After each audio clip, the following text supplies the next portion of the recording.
불러주는 사람이 있는가요? 돈이 없어도 힘이 없어도 베풀 것은 줄 것이 없어도 우리 보고 좀 오라고 간절히 부른 자가 있습니까? 없습니다. 전화도 안 하고 만나자고도 안 합니다. 다 부담스러워.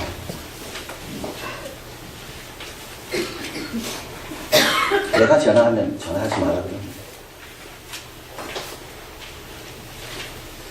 그런데 우리 하나님은 다르죠. 하나님 우리를 오라 하십니다.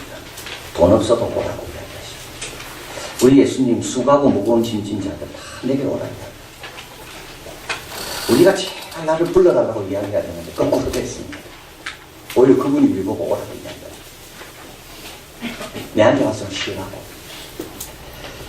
요한계시록에 의하면 맨 마지막이죠. 성령과 교회로 우리 보고 오라고 이야기합니다.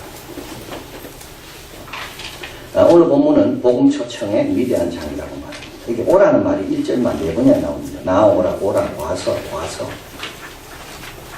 스퍼전 목사님 오늘 본문 이렇게 말합니다. 얼마나 자유로운가, 얼마나 충분한가, 얼마나 명백한가, 얼마나 간절한가. 자유롭습니다. 그냥 오면 됩니다. 뭘 갖고 오라는 게 없거든요, 하나도. 돈 없는 자도 오라. 값 없이 돈 없이 그냥 와라. 자유롭습니다. 얼마나 충분한지 여기 너무나도 많은 것이 나와 있습니다. 우리가 생각한 그 이상 그거는 가서 경험해봐야만 아는 얼마나 충분한지 또 얼마나 명백합니까? 한 번만 말씀하는 게 아니고요. 계속 와라. 가까이 나와라. 계속. 그리고 얼마나 간절한지 하나님이 얼마나 간절히 우리 보고 오라고 말씀하는지 우리를 사랑하기 때문에 포도나무에 붙어 있어야 우리가 사는 것을 주님은 아시기 때문에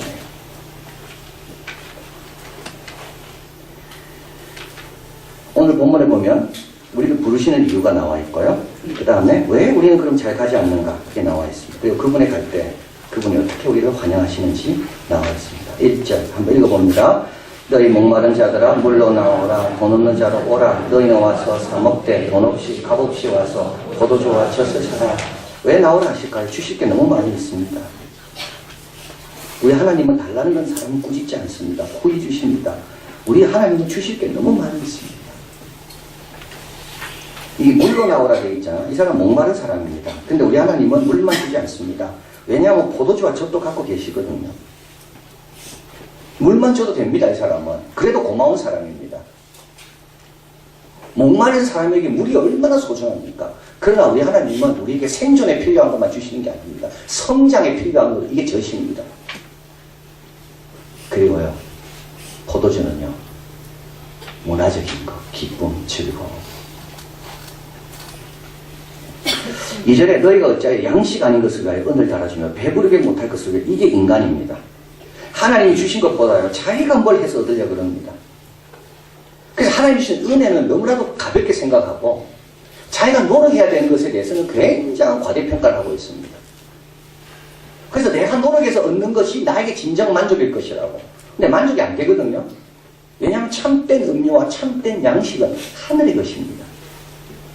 그래서 인간은 어떻게 생각하는가 하면 그걸 포기하지 못하고 내가 부족해서 그런가 더 은을 달아주고 더 수고하고.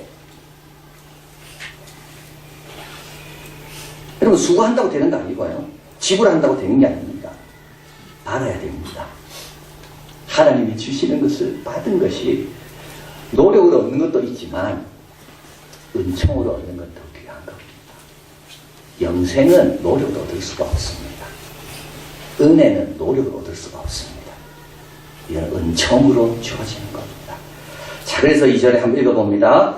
나를 청종하라. 그리하면 너희가 좋은 것을 먹을 것이며 너희 마음에 기름진 것으로 즐거움을 얻을 것이다. 좋은 것과 즐거움이 같이 오고 있습니다. 근데 항상 좋은 거가 먼저입니다. 즐거운 걸 찾으려면 좋은 걸 놓칩니다. 그러나 좋은 걸 찾는 사람은 즐거움이 따라옵니다. 우리 하나님은 얼마나 우리를 생각하는지 모릅니다. 몸에 좋은 거는 입에 쓸 수도 있습니다. 그러나 그 좋은 걸 먹는 사람은 결국 나중에 뭘 느끼게 됩니까? 즐거움을 느끼게 됩니다. 우리 하나님은 나쁜 걸 주지 않습니다. 우리 하나님은 우리에게 꼭 꼭 좋은 것, 우리 몸에 필요한 것만 주십니다. 그리고 그거를 잘 받아들이는 사람은 하나님께서 거기에 어떤 걸 더하시는가 하면 즐거움을 더하시는 거예요. 순서가 이랬습니다. 순서가. 즐거움을 쫓는 사람은 좋은 것도 놓치지만 즐거움도 못 누립니다. 하나님 주신 좋은 것을 내가 받으리라 청종하는 사람은 좋은 것도 받고 좋은 것 속에 깊은 것을 깨닫기 때문에 즐거워지는 겁니다. 우리 예수님이 항상 기뻐하라 그랬잖아요. 내 기쁨이 너에게 정말. 예수님은 왜 기뻤을까요? 예수님은 기쁨에 찾아다녔습니까? 예수님은 기쁜 것만 생각하며 살았습니까? 어디 가면 즐거울까? 그걸 생각한 분이 아닙니다. 우리 예수님은 하나님 뜻을 행하니까 기쁜 겁니다. 우리 하나님께 오면 좋은 것을 먹습니다. 그래서 청종하라고 말씀합니다. 그리고 우리의 마음이 기름진 것으로 즐거워합니다. 자, 물을 먹으러 왔죠. 물을 먹으러 왔다가 포도주와 젖을 먹게 됩니다. 그러다가 나중에는 뭐도 먹게 되는가 하면요, 좋은 것도 먹게 되고요, 기름진 것도 경험하게 됩니다. 몸도 건강할 뿐만 아니라 그 다음에 뭐가 되나요? 마음도 즐거워집니다. 3절 같이 읽어봅니다. 너는 귀를 기울이고 내게 나와 들으라. 그리하면 너 영원히 살리라. 내가 너에게 영원한 언약을 세우리니 곧 다윗에게 확실한 은혜이다. 굉장히 큰 것으로 지금 자꾸 발전하고 있죠. 처음에는 마시는 거였습니다. 포도주와 젖. 그 다음에는 좋은 음식이었습니다. 기름진 거였습니다. 그 다음에는 뭐로 발전합니까? 영혼의 양식으로 발전하고요. 그 다음에 다윗에게 허락한 은혜로 발전하고요. 그 다음에는 너희가 알지 못하는 나라를 부르게 되고 그 나라가 너에게 올 것이다. 점점 발전합니다.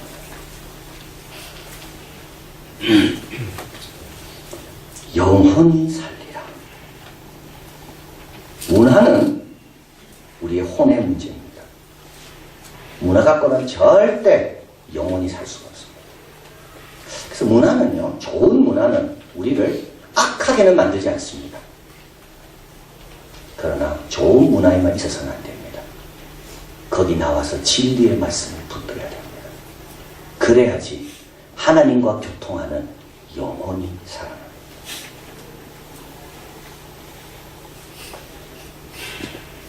귀를 기울이고 내게 나와 들으라. 그리하면 너희 영혼이 살리라. 내가 너희에게 영원한 언약을 세우리니 다윗에게 허락한 확실한 은혜니라. 다윗은 목동이었죠. 형제 7명 뒤 8번째. 그래서 집에서도 별로 귀하게 안 여겼습니다. 사무엘이 왔을 때 다윗은 부르지도 않았습니다. 그런데 하나님은 다윗에게 확실한 은혜를 주셨습니다.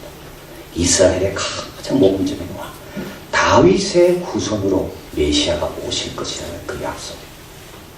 근데 그 언약이 우리에게도 지워지겠다. 이게 지금 말씀합니다. 그래서 뭐라고요? 청정하고 귀를 기울여 듣고 오라는 겁니다. 5절 네가 알지 못하는 나라를 부를 것이면 너를 알지 못하는 나라가 내게 달려올 것은. 목마름이 해결되고요, 좋은 것을 먹게 되고요, 영원히 살아나고요, 그 다음에 뭐가 주어지죠? 나라가 주어지는 겁니다. 영원한 나라. 이 영혼이 어디에 거합니까? 그 나라 안에 거하는 겁니다. 그 나라 백성이 되는 겁니다.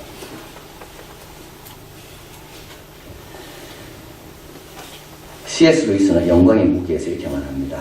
우리는 우주에서 이방인 취급당하는 느낌을 늘 갖고 있다는 겁니다. 인정받고 반응을 하고 싶은데 이게 이제 우리의 갈망이죠. 근데 우리는 실제로 그렇지 못해서 이 틈 사이에서 우리는 힘들어하고 있다.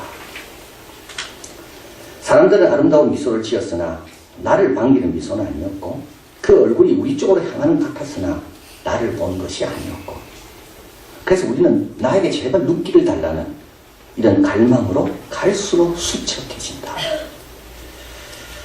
그러나 이제 우리가 평생 두드렸던 문이 마침 열렸다. 하나님이 오라 하시고 환영해 주시고 인정해 주시고 평생 시달린 향수, 평생 바깥에서 지켜본 그 문, 우리가 이제 그 문 안으로 들어가게 된 것이다.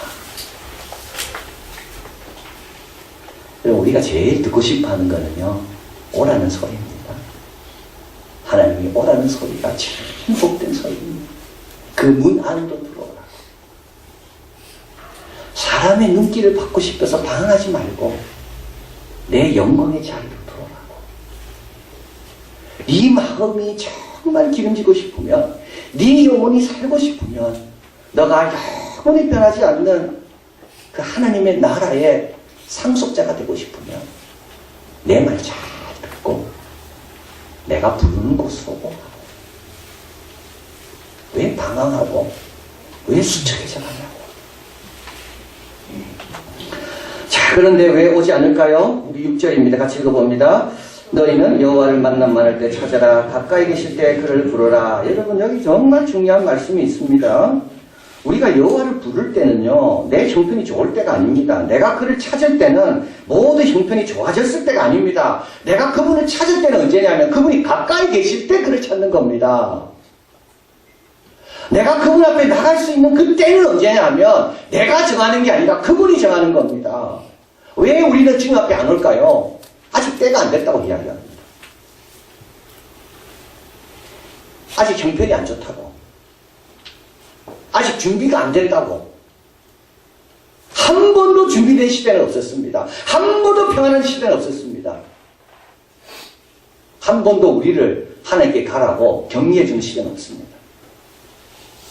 그리고 그때는요, 우리가 정하는 게 아닙니다. 하나님이 부르시는 그것이 바로 그때인 겁니다. 전도서에 보면 솔로몬이 이렇게 이야기합니다. 풍세를 살펴보는 자는 파종하지 아니할 것이요 구름을 바라보는 자는 거두지 아니하리라. 바람의 길이 어떠함과 아이 된 자의 계획가 어떻게 자라는 것을 네가 알지 못한 같이 만사를 성취하시는 하나님의 일을 네가 알지 못한다. 풍세만 바라보고 있기 때문에 때를 못 얻는 거예요. 구름만 바라보고 있기 때문에 때를 못 얻는 거예요. 그러나 풍세와 구름까지도 다 주관하시는 하나님을 바라보면 지금 그분이 부르실 때 염려 없이 그분께 나갈 수가 있는 겁니다. 만사를 주관하시는, 성취하시는 때는 그분이 정하시는 겁니다. 또 우리가 나오지 않는 이유는 7절입니다. 읽어봅니다. 악인은 그 길을, 불의한 자는 그 생각을 버리고 여호와께로 돌아오라. 그리하면 긍휼히 여기시리라. 우리 하나님께 나아오라. 그다음 널리 용서하시리라. 악인의 생각은 뭘까요? 악인의 생각은요, 하나님께 가면 하나님 틀림없이 이제 불편하게 하고 힘들게 한다는 게 악인의 생각입니다. 왜 그 생각을 하냐면 본인이 그렇게 살아가기 때문에 그런 거죠. 항상 본인이 그런 사람은요, 하나님도 그렇다고 생각합니다. 악인은 이 생각밖에 못합니다. 왜냐하면 자기는 그렇게 살아왔으니까. 그래서 하나님도 그럴 줄 알고 못 돌아가는 거죠, 하나님께. 하나님이 긍휼히 여기시고 하나님이 널리 용서한다는 것을, 왜냐하면 본인은 용서해 본 적이 없거든요. 본인은 긍휼히 여긴 적이 없기 때문에 자기의 사전에는 긍휼과 용서가 없습니다. 이게 악인입니다. 불의한 자는 어떤 사람입니까? 자기 생각을 버리고 자기 길, 여호와의 길로 돌아와야 되는데 여호와의 길로 가고 싶은 마음이 없는 겁니다. 불의한 자에게는 없는 게 둘이 있습니다. 악인에게는 평강이 없고요, 소망이 없습니다. 그 길로 가면 갈수록 멸망이 기다리고 있을 뿐이고 심판이 기다리고 있을 뿐이고, 그리고 하나님과 늘 관계가 안 좋기 때문에 평강이 없습니다. 초막이나 산골이나 구주 예수 모신 곳이 천국이다. 우리가 경험하는 평강은 하나님과의 관계의 평강이지 환경의 평강이 아닙니다. 근데 이걸 안 놓습니다. 그래서 안 돌아가는 거죠. 우리의 생각은 자신의 성공이죠. 그러나 하나님의 생각은 성공이 아닙니다. 성화와 성장입니다. 우리의 생각은 이 세상입니다. 하나님의 생각은 이 세상뿐만 아니라 오는 세상입니다. 우리의 생각은 죄인은 벌 받는 겁니다. 하나님의 생각은요, 죄인이 회개하여 놀랍게 쓰임받는 겁니다.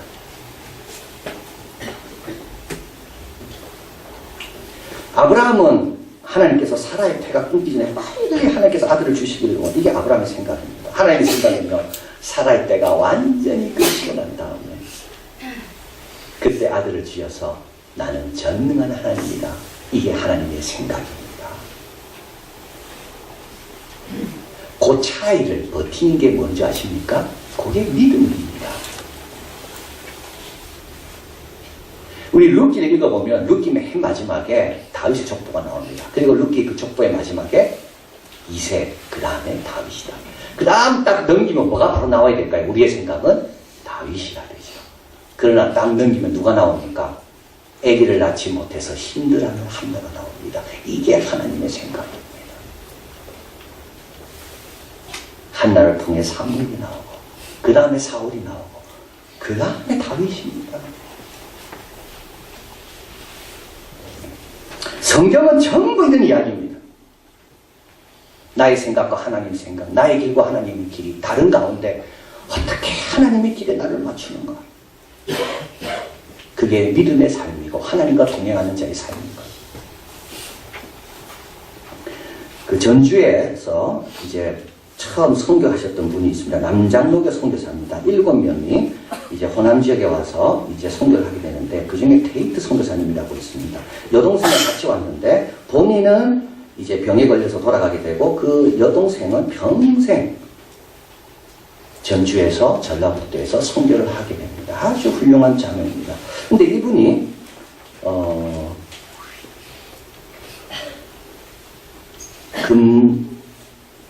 금산이라는 곳, 김제시 금산에 도착하게 됩니다. 거기서 이제 말을 풀고 좀 쉬는데 그 집이 누구 집이냐면 조덕삼이라는 분의 집이었습니다. 근데 조덕삼이가 외국인이 특히 또 여동생과 함께 여기까지 왔다, 미국 사람이. 특히 1904년 요때거든요. 그러니까 이해가 되지 않게 해서 대화를 하다가 보니까 왜 왔어? 그러니까 하나님 사랑 때문에 왔어. 그쪽 이야기를 하다 보니까 이 조덕삼 씨가 감동을 받은 겁니다. 왜 감동받았는가? 그 용기에 감동받은 겁니다. 또 한 가지는 하나님의 사랑. 그래서 자기 집을 내줘서 자기 사랑채에서 3년 동안 이 테이트 선교사님이 복음을 전하고 거기서 교회가 시작되게 됩니다. 이제 기억자 교회라고 나중에 짓게 되는데요. 그리고 나서 이제 3년 뒤에 이제 장로 투표가 있었습니다. 조덕삼은 44살입니다. 그 지방의 유지입니다. 근데 그 집에 마부가 있었는데 이 머슴이고 마부는 누구냐면 이자익이라는 분입니다. 나이도 12살 어립니다. 조덕삼이가. 근데 투표했는데 조덕삼이 떨어지고 마부가 된 거예요. 우리의 생각은 당연히 조덕삼이죠. 나이도 워낙 그 자기 고향 사람이고 그러니까 우리 1907년인데 이때요. 이때가 지금보다 더 앞섰던 것 같아요. 어떻게 마부고 머슴을 장로로 세웠을까요? 나이도 어리고 이 사람은 경남 김해 사람입니다. 돈이 없어가지고 올라와서 이 김제까지 와서 이 집에 머슴 살고 있는 사람입니다. 출신도 다르죠. 기여도도 완전 다르죠. 자기가 떨어졌죠. 조덕삼 이분이. 이때 이분 일어나서 이렇게 말했다고 합니다. 하나님의 뜻입니다. 이 젊은이를 세웁시다. 그래서 이 조덕삼, 이 장로님은요, 그 다음 해에 장로가 되는데 지금까지 본인이 되는 겁니다. 이게 하나님의 생각이요, 하나님의 길입니다. 이거를 버려야 됩니다. 우리의 생각과 우리의 길을 버려야 됩니다. 그래서 주님 뭐라 말씀합니까? 내게 와서 자꾸 들으라고. 나를 청종하라고. 그러면 네가 알지 못하는 나라가 너에게 달려올 것이라고. 내 생각, 내 길을 주님께 맡겨야 되는 거죠. 자, 오늘 본문 마지막에 보면 이렇게 생각과 길을 하나님께 맡기고 미루지 않고 이제 돌아옵니다. 이때 어떻게 되는가? 12, 13절 읽어봅니다. 너희는 기쁨으로 나아가며 평안히 인도함을 받을 것이요 산들과 작은 산들이 너희 앞에서 노래를 바라고 들의 모든 나무가 손바닥을 칠 것이며 잣나무는 가시나무를 대신하여 나며 화석류는 진려를 대신하여 날 것이라. 이것이 여호와의 명예가 되며 영영한 표징이 되어 끊어지지 아니하리라 하시니라. 자, 우리가 돌아올 때 주님께서는요 혼자 돌아오라 하지 않습니다.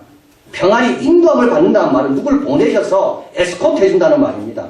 그리고 나서는요, 들의 나무들이 손바닥을 다 칩니다. 너무나도 귀한 일이 일어나기 때문에 이 피조물들을 하나님께 사용하시는 겁니다. 그리고는요, 가시나무, 가시가 있으면 돌아가기 어렵잖아요. 그래서 하나님은 가시나무 대신 잣나무를 나게 하십니다. 잣나무는 굉장히 멋진 나무입니다. 그늘도 만들어 주고요. 그리고 화석류는 진면을 대신하여, 진면은 뭡니까? 이거 쐐기풀입니다. 이런 거 있으면 오기 힘들거든요. 그래서 하나님은 화석류는 어떤 나무냐 하면 잎과 꽃과 줄기에 향기가 나는 나무. 결혼식 때 신부의 화관을 만들어주는 게 이 화석입니다. 그런데 오늘 본문의 이야기는 이것이 여호와의 명예다. 내가 내 명예를 걸고 환영한다. 또 한 가지는 영영한 표징이다. 누구라도 올 때는 이렇게 해준다. 하나님의 레드 카펫이 쫙 깔리는 것. 오늘 불렀던 찬송 318장 예수가 우리를 부른 소리 금성 불러 문 앞에 나와 사면을 보며 우리를 기다리네. 왜 주님 기다리게 하십니까 여러분? 왜 주님 기다리게 하십니까? 간절히 오라고 부르실 때 우리는 지체하랴 주님의 은혜를 외안히 받고 못 들은 채 하느냐? 왜 못 들은 채 합니까?